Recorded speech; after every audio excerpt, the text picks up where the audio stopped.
When you think of somebody that's hungry, you think of the homeless person that's out on the corner of the street or on the street corner asking for coins. That's not really true. Today, it's typically a woman, her children. She has a full-time job, but there's never enough money at the end of the month. So while she's working and working and working, she never seems to be able to get ahead of that curve. Never seems to have enough food in the house. It's hard on families because anytime resources are short, you have to decide, where do I spend my dollars? They try to take care of everything else before they get to food. People having to make decisions as to whether to pay their light and gas bill, whether to pay a phone bill, whether to pay their rent. My husband, he ended up getting hurt on the job, so he wasn't able to work no more, and I ended up having to step in and start working myself. I ended up being pregnant and they let me go. So I was living on unemployment with 5 people in the house. People don't realize that hunger hurts. It takes the joy away from people, takes the hope away from people. It starts playing with your emotions. That's stressful enough, but when you can't provide for your family, that's when the stress really gets going. Because you're the one that's supposed to provide, supposed to protect, supposed to make sure they're got everything they need, and then when you can't provide that meal, it just shuts you down. There's lots of ripple effects across the country from people that are hungry and destitute. You think about if you're hungry, the hungrier you get, what are you going to do?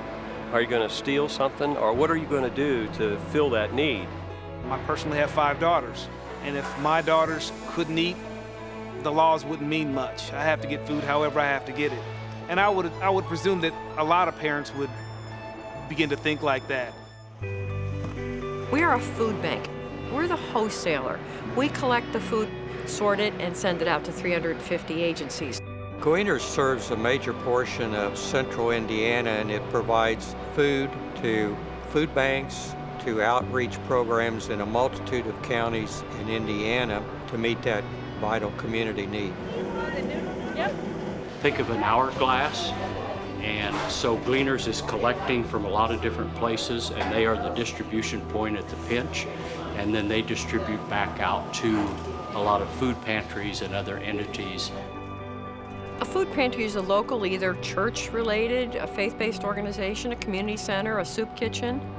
They're usually in the neighborhood, and they come to us, and then we work with them to fulfill their needs as far as food is concerned. We have had the food pantry here for 3 years.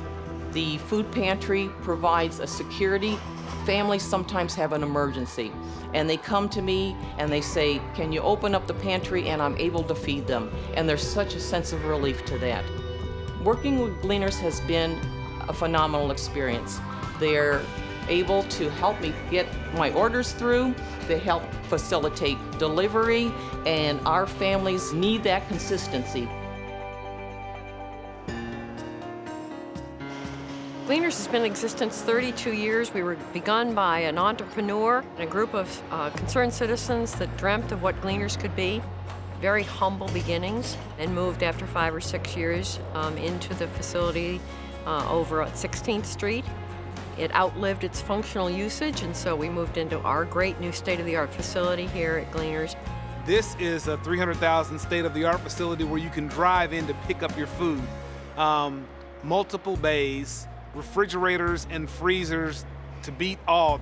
We have an effective racking system, we have a scanning system, so it really does give us state-of-the-art ability to serve our community. In these facilities, we have a food pantry. We have a lot of different services that we provide directly.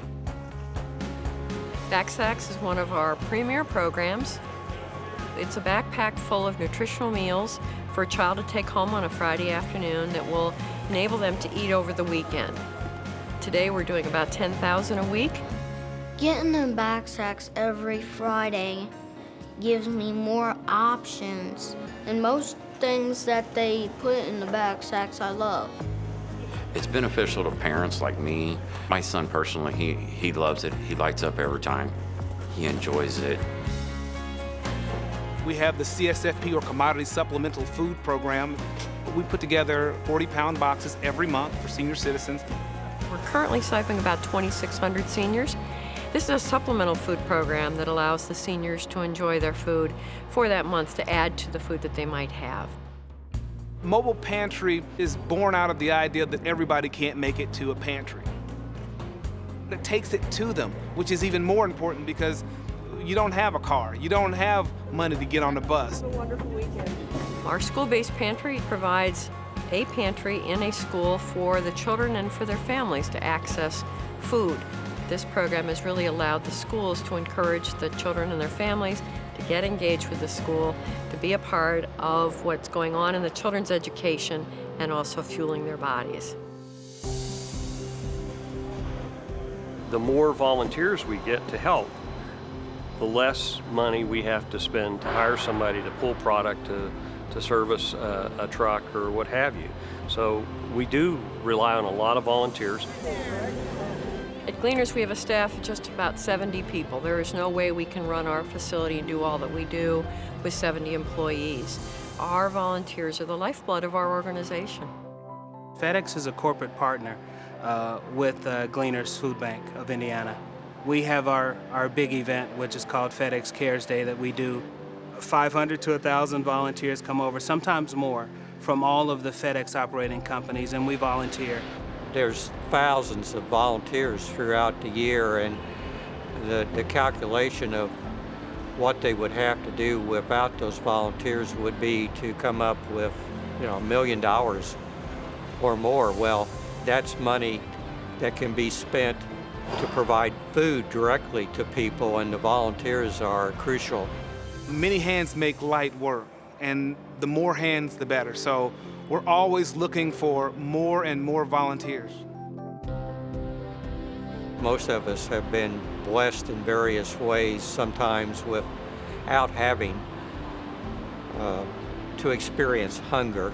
And so I think we have kind of a moral imperative to give back. Where would the people be that need it? Where would they be? Plus, if you were in their shoes, wouldn't you want people to donate? Nobody rises without food. You can't get an education without food because you can't learn. You can't work without food because you can't work. You can't be a good mother, you can't be a good father, you can't be a good student, you can't be a good person. You can't do anything unless you're first eating it. You don't want to even think what people would not have if it weren't for Gleaners. Without Gleaners, many of our families would go hungry. If Gleaners was not here, I could tell you I don't know what a lot of people would do. Without Gleaners, I know personally there would be times with my family we wouldn't have no food on the table. Without Gleaners, we couldn't operate. We literally could not operate if we didn't have the support of Gleaners. There's not enough words to say thank you. There's not enough ways to show the gratitude that we have for them. To the people that donate to Gleaners, they're angels.